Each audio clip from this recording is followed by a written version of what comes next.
Hey Zane. This is different, isn't it? I bet you didn't know I had all this cool stuff to do a lesson like this. Let's see if I can get this to work right. Ooh, sorry about that. Weird camera thing. And I have to like have my head over these keyboards or hide behind them. Ooh.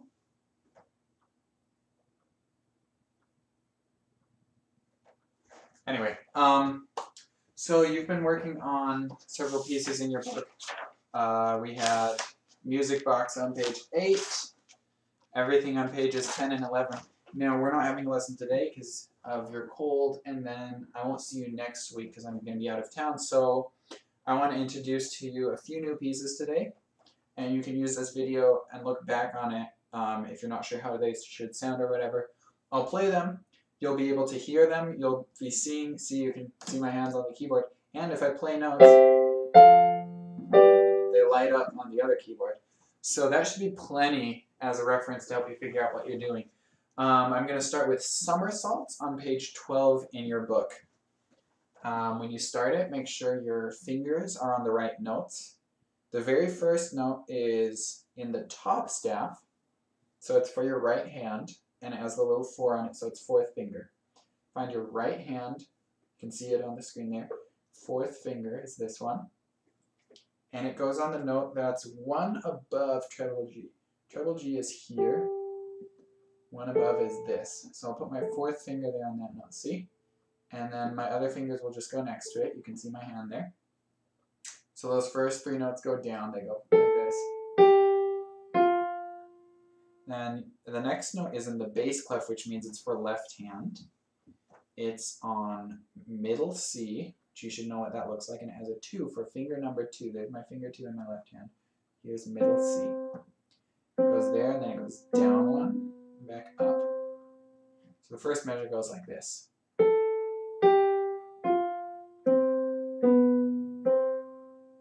The first 2 measures go like this.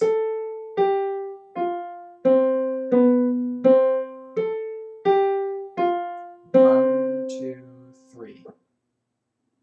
That note there is a dotted half note, so it gets 3 beats, right? And then the next 2 measures go.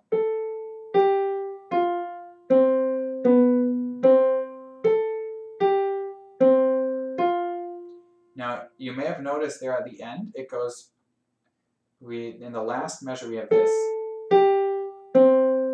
Notice how it switches back and forth between the hands. We get right hand, left hand, right hand.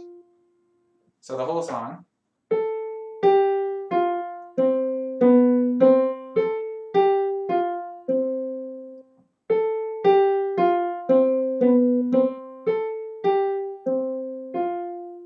And try and make sure the sound between the notes when you play them is connected, like I just did, and not like this. So make sure you pass the sound off nicely between them. Like that. Yeah, and don't play it too loud. It's a pretty song about somersaults. It says mezzo forte at the beginning, the little MF, which means medium loud, but you don't need to slam it or anything. The next one on that page is chin up. Now again, finding those starting notes sometimes is the hardest thing.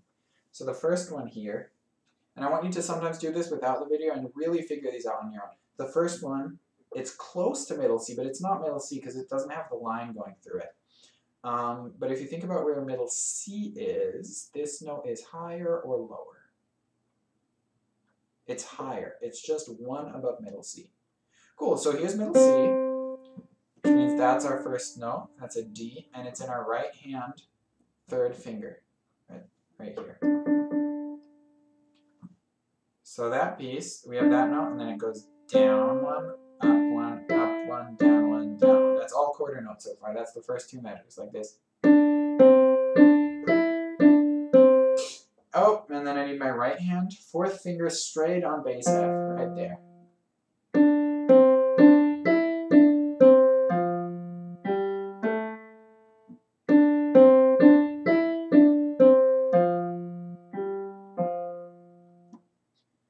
Some days when everything's going wrong, I find it helps if I sing a song.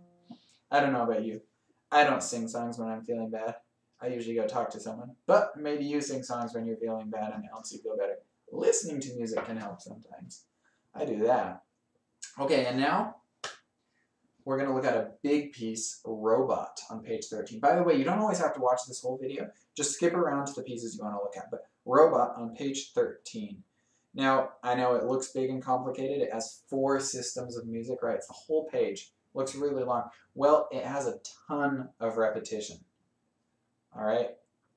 Basically, there are 4 different measures that the whole piece is built out of. Either your right hand does this, with fingers 2, 3, 2. Your left hand does this, with fingers 2, 3, 2. Or your left hand does this, 1, 2, 3. 3 beats on C, or it does 3 beats on B. 1, 2, 3. That's really it. I'm going to play the whole thing for you. You can watch my hands sometimes and listen to it. Sometimes play it and look at your sheet music so you understand how this all goes together, alright? He doesn't care if it's sunshine or rain. He never stops what he's doing. That's 'cause he's got an electronic brain. He can keep going and going.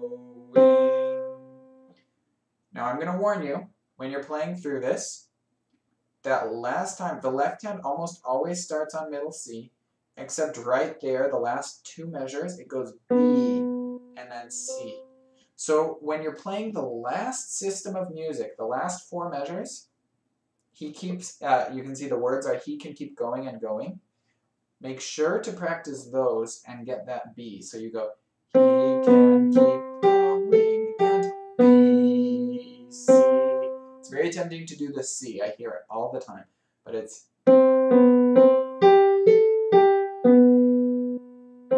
That's how it ends. Alright? So those are the 3 pieces in the book. Now I do want to do one more thing today, which is I want to start a piece called Ballet Day. This is a piece I wrote, and it's one of those pieces you may have seen. It's one that in one of my student music videos. I'll send you a link to that video too, so you can watch them playing it. And I'm also going to email you the score so your mom or grandma or someone can print it off. It looks like this. It's not really the way we're used to sheet music looking.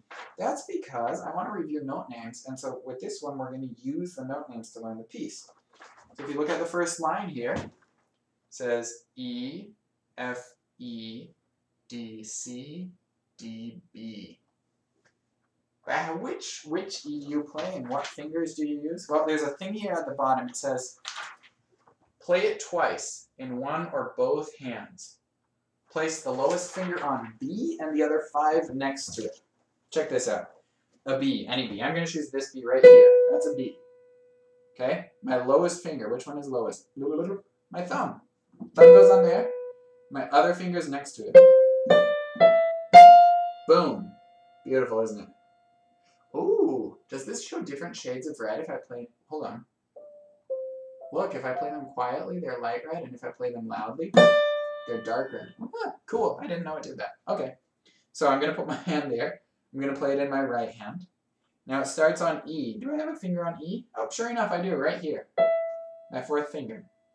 So that first line goes E, F, E, D, C, D, B. And I can just leave my hand there. Pretty much the whole way through, except for the very last note of the entire song, very bottom of the page, it says, A! With an exclamation point. That's because there's no A that our hand can reach, right? So, what A's can we play? Well, we could play this one, but that doesn't make any sense. I actually mean this A right here. Just above where your hand is, there's an A just a little ways above. So you can just, when you get to that last note, just move your hand over there and use whatever finger is most comfortable to play that A. I'm going to play through the whole thing with the rhythm. I didn't write rhythms in here either, but actually the way the notes are spaced secretly tells you the rhythm. You can see this E has quite a bit of space in front of it, so it's E, and then this F is right close to that E, so it goes E, F, E, D, C, D, B, really long B here, E, F, E, D, E. Yes. So that's a very long note. But you don't have to figure out these rhythms exactly because you can listen to me playing it and you can go listen to that music video. And between the two of those, I think you'll be able to learn the rhythm just by listening to it. You can learn the notes from reading it on the page and from watching my hand. And then you can just piece it together, just work on one section at a time, and see how far you get in the next 2 weeks. All right, I'm going to play the whole thing now. So it goes like this. Again, right hand there, E there. I'm actually going to do it in both hands at the same time.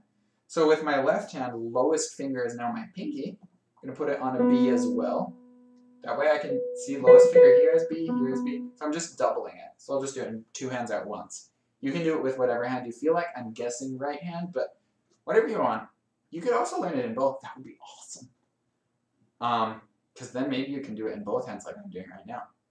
It's possible. It's what what Lindsay does in the music video. So here we go, ballet.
And that's it. You can play it twice, then that's what the music video does, but that's really it.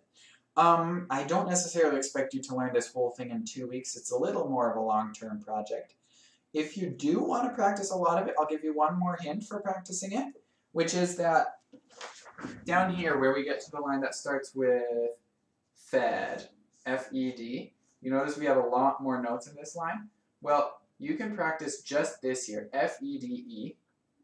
Repeat that until you're really good at it, and then do the next chunk right here, E-D-C-B-C.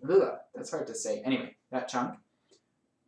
Yeah, if you practice those two, so the first one, F-E-D-E, F-E-D-E, just work on that, F-E-D-E, F-E-D-E, F-E-D-E, like a million times. Seriously, until it's really comfy. Then the next one, E-D-C-B-C. Oh, that one's a little trickier.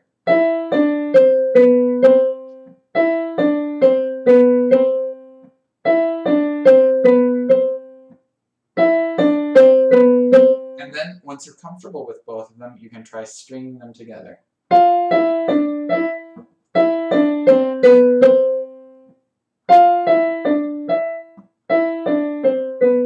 Like that.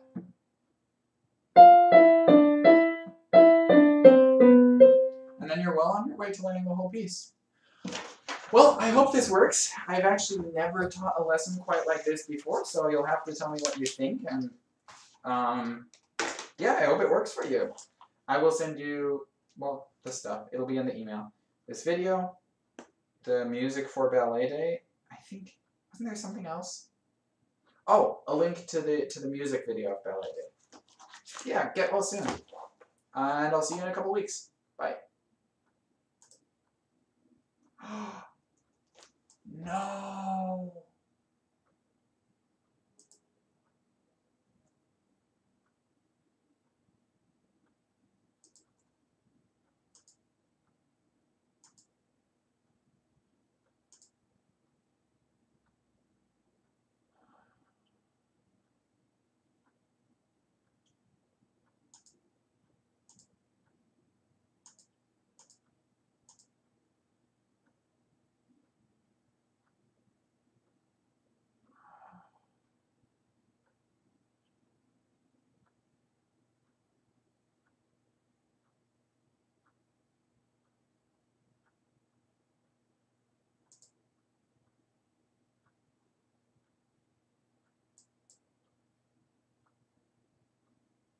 was streaming.